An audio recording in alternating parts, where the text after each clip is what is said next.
everyone. Well, it's just the two of us this time, and we're here to do this week's tutorial, which is a lovely song, and we're returning to the back catalogue of the wonderful Gilbert O'Sullivan. We did Claire a few months back, didn't we, as a tutorial. Hope you enjoyed that. And we're going back to the same sort of era, 1972, for this, to my mind, one of his best songs, Alone Again, Naturally. It reached, it spent 6 weeks at #1 on the Billboard Hot 100 chart in the United States. It only got to #3 in the UK, but obviously they appreciated him better in the States than they did here. But it's been covered by many people, including Nina Simone and Neil Diamond, who couldn't believe that it had been written by a 21-year-old, and by Neil Sedaka, who said that he wished he'd written it because its complexity was such that it sounded as if it had been written by a much older person. So I think Gilbert exceeded himself here. And as always with Gilbert O'Sullivan's music, that percussive style is very much echoed in the approach that we're going to use. So the beat is very regular until it just slows down a touch right at the very end. We're doing it in the same key as the recording, so you don't need our play along, do you? You can just play along to the original recording, which I'm sure you can ask Alexa to play for you. Anyway, let's make a start. The introduction it's in the key of F. Yay. So it starts on a nice plain F chord, and that steady 1, 2, 3, 4 rhythm. And the second chord is going to an A minor 7th. Now, I very, very much prefer it if you didn't just play that. I'm trying to get myself into the habit of playing A minor 7th as 0, 4, 5, 3. Because I just think it's such a nice voicing of that particular chord. It's much more controlled than that. But so there we are. Of course, if you want to help out with that, then you can play that F chord that starts with the added C on top, with the little finger on the 3rd fret of the A string.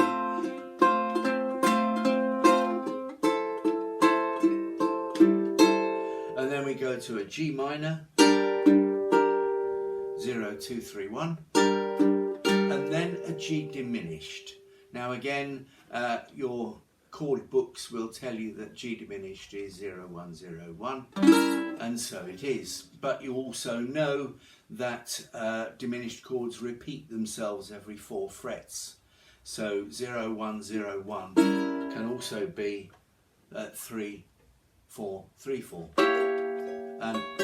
It's an alternate voicing for that particular chord, and one that sounds nice in this song. So any chance you get really to play a G diminished, you might think about playing it up there, or even further up there, which is 6, 7, 6, 7.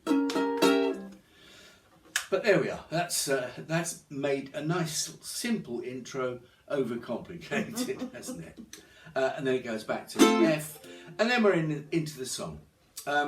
Those of you some of you with a singing voice, singing range like mine, might find this a bit high. It goes up to E above middle C there, which is just about the top extent of my range. But that's my problem, really, isn't it? Pam is going for her Witch of Endor look, with her hair the way it is at the moment, but I'm surprised. The weather should be warm enough for her to do without that, but it isn't, so I don't blame her hanging on to it. Right, verse in a little while from now starts on an F chord, and if you want to pick up the melody, it's there on the A string, A, and again your little finger on the 3rd fret of the A string gives you that C note, in a little while from now. And then to an A minor 7th again, 0, 4, 5, 3. Try and get that one in your head. If I'm not feeling any less sad. I'm using my low G, so that G note, that minor seventh, comes out underneath. If you've got a high G, it doesn't matter. On this song, it really makes no difference whether you're using a low or high G, or in the case of one of Pam's ukuleles, both. Right, in a little while from now, if I'm not feeling any less sour. So far, so good. Let me get to a C minor sixth. Now, we've used C minor sixth quite a lot in recent weeks, and the first position is 2, 3, 3, 3. Here, you can use that, and by all means, use it with impunity. If you fancy trying something a little bit different, try 5, 7, 5, 6. That's a 4-string bar on the 5th fret, and then your ring finger on the 7th fret of the C string, and your middle finger on the 8th fret, the 6th fret of the A string. And there's another voicing for C minor sixth. And if you want to pick up the melody, it's I promise myself to treat myself. Okay, right. So if you want to play that, I promise and then just lift your middle finger off to treat and then go back to the 2, 3, 3 position for C minor 6. And there we go, you're on the melody there. The melody goes down to a B flat note after that, and visit a nearby tower. It's a D7 just with a little suspended 4th popped in halfway through. So it's visit a nearby tower. And I recommend that in this instance the D7 as 2020 works nicely, so that you can play that melody note, the open A, pop that little suspended 4th in, and then take it off again. So you're getting the melody just by putting that little... So if we put those first 2 lines together, we get this. 1, 2, 3, 4. In a little while from now, if I'm not feeling any less sour, I promise myself to treat myself and visit a nearby tower. Okay? It's something that you have to work on. This is not a particularly easy song, but it really does reward putting the effort in, because it's a great song to play, and when your voice is in good enough shape for me. Can I say something? Yes, of course you can. Okay, on that D7 sus4, yeah, don't take your finger off the D7, just drop your finger in on the Oh, absolutely, yeah. And Pam's using those 2 fingers to play her D7, like that. 1 and 2. 1 and 2, so she can use her ring finger to drop that suspended 4th on. I'm using my 2 middle fingers, the middle and the ring finger, to play the D7, so I use my little finger to pull in that suspended 4th. Whichever works for you. And then from the go from the D7 into the 3rd line of the verse and climbing to the top. That's a plain G minor, 0, 2, 3, 1. And then the next chord is a B flat minor 6th, which frightens the life out of a lot of people until they realise that the easy way of doing it is just a 3-string bar on the 1st fret. Again, if you fancy a different voicing, or if you're playing in a group and you want to put some different notes within the same chord, and another way of playing B flat minor 6th is a full 4-string bar on the 1st fret, and then which way do I do it? Usually that way. The middle finger on the 3rd fret of the G string, and the ring finger on the 3rd fret of the E string.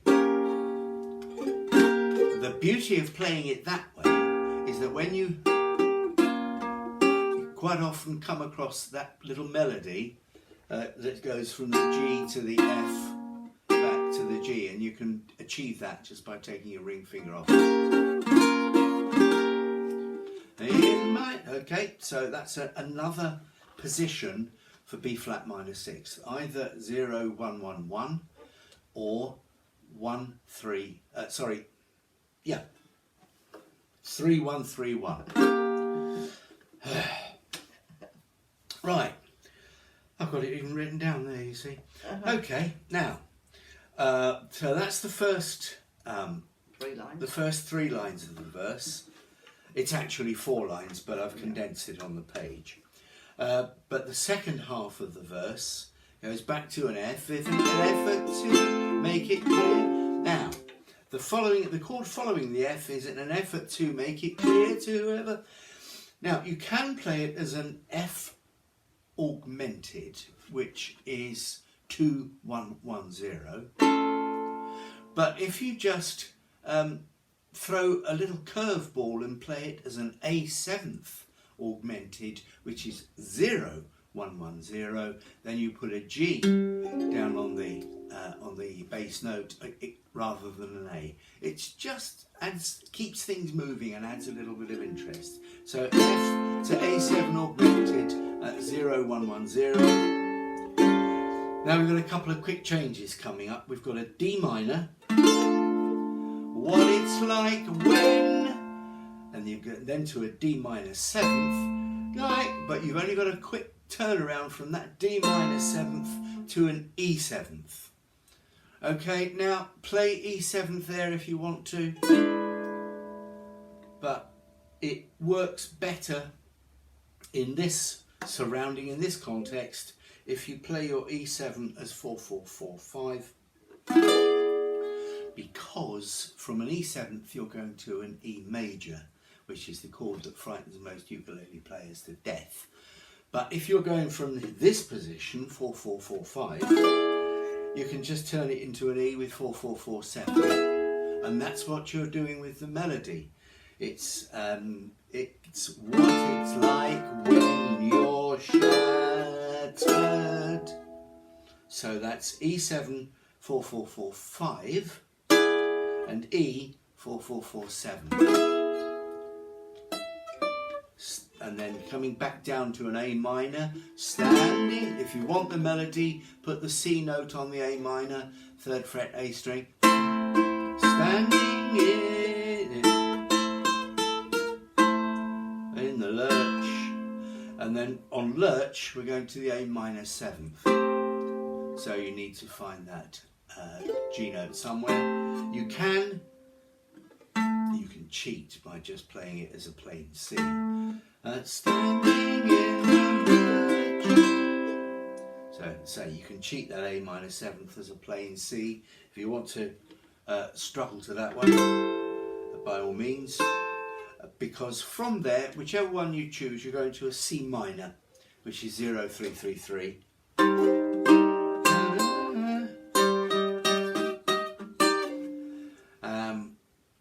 And from there, from a C minor to a D7th. Well, if you're playing your D minor, your C minor like that, you can go to that D7th, probably better than that one, but up to you. And then we've got another little run over the words, my God, that's tough, she stood him up. We've put in a little run in a G minor chord. So we start on a G minor, 0 2 3 1, then to a G minor 7th, 0 2 1 1, to a G minor 6th, 0 2 0 1, and then back up to a G minor 7th, 0 2 1 1. So what we're getting is the in the chord of G minor,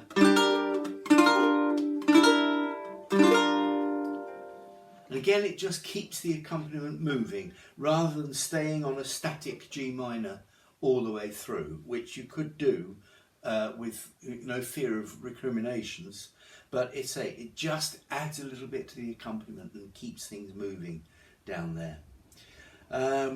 So we're going G minor 7th, G minor 6th, G minor 7th, and then to your B flat minor 6th again, which is either that one or that one, whichever you choose.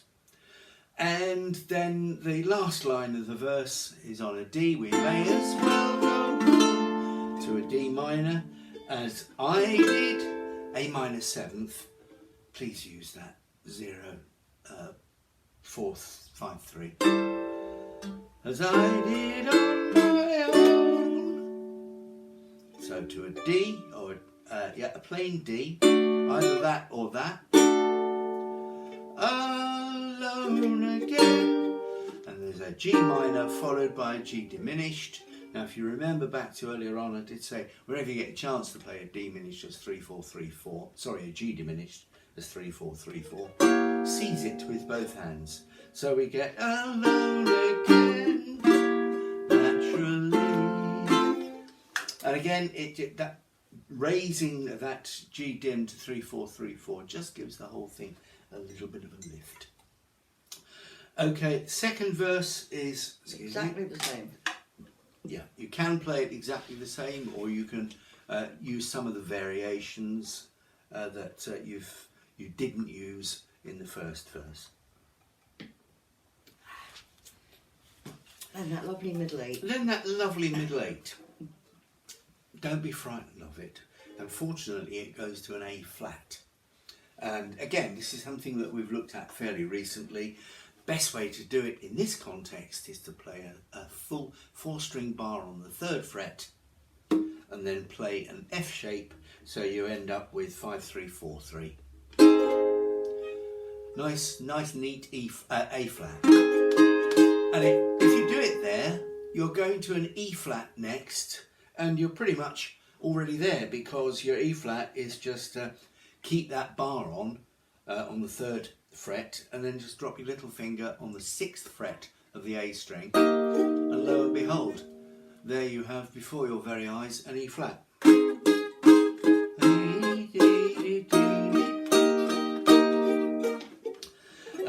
So that's the first line of the middle 8. It's only got 2 lines, so it should be a middle 4 really, but anyway, we call it a bridge. Yeah.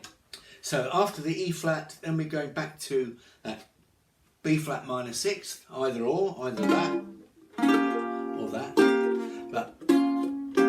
But here, if you're picking up the melody, then the B flat minor 6th works better as 3-1-3-1, and I'll show you what I mean. It seems to me that there are more hearts broken in the world that can't be mended, left unattended. Oh, there, sorry. Yeah, that's what I was trying to think of, is go from the B flat minor 6th. If you play it as 3-1-3-1, then you can put your little finger on the 4th fret of the A string, and you've got the melody note, the D flat. And then you go straight to the G diminished at 3-4-3-4. So your little finger is there already in situ. So we go from there.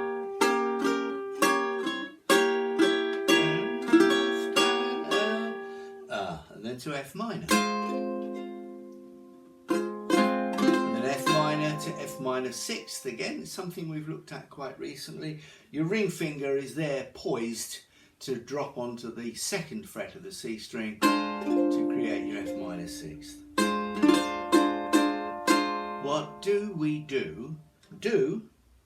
An old friend, something nice and easy for a change, a C major 7. What do we do? So let's try putting all that middle 8 together and see if it works. I'm game if you are. Oh, I know. 1, 2, 3, 4. It seems to me that there are more hearts broken in the world that can't be mended, left unattended.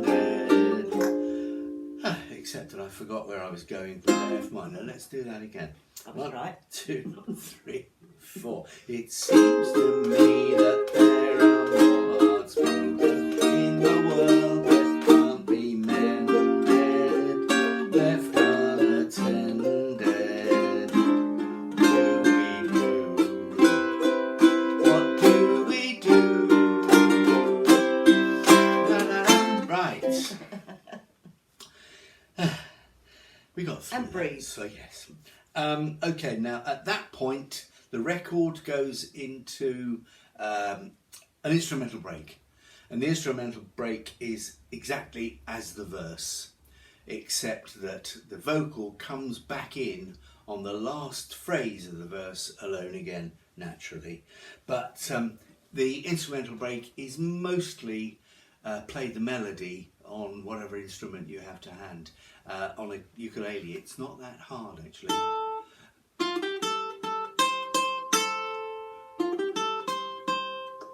Yeah, like that.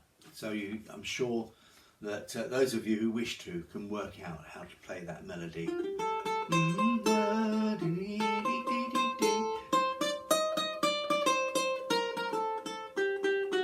And so on. But if you've got any problems with it, give us a shout and we can talk our way through it. So that's the middle eight, and then the final verse is pretty much identical to the first verse, but again, ring the changes with the different voices and the different fingerings of some of the chords that are recurring. And when we get to the end, again, we just simply repeat the final phrase, alone again, naturally slowing down, like this. Just the last 2 or 2.5 lines of the very end of the song goes, and when she passed away. Okay, 2, 3, 4, and when she passed away, I cried and cried all day, alone again, naturally. D7, alone again, naturally. And we're finishing with an F chord as 5-5-5-8, and that's pretty much it. That is it. Is it? Yes. Oh crikey. Well, how about that? Oh, it is it too. Crikey, I've gone on for far too long. Right, that's it. Have fun with it. If you've got any problems, let us know. Song sheets available on request. But that's it from us. We're going to leave you now. So you know what to do. Stay safe. Take care of yourselves. Be kind to each other. And we'll see you soon. It's bye from Pam. Bye. Bye-bye from me. Bye-bye.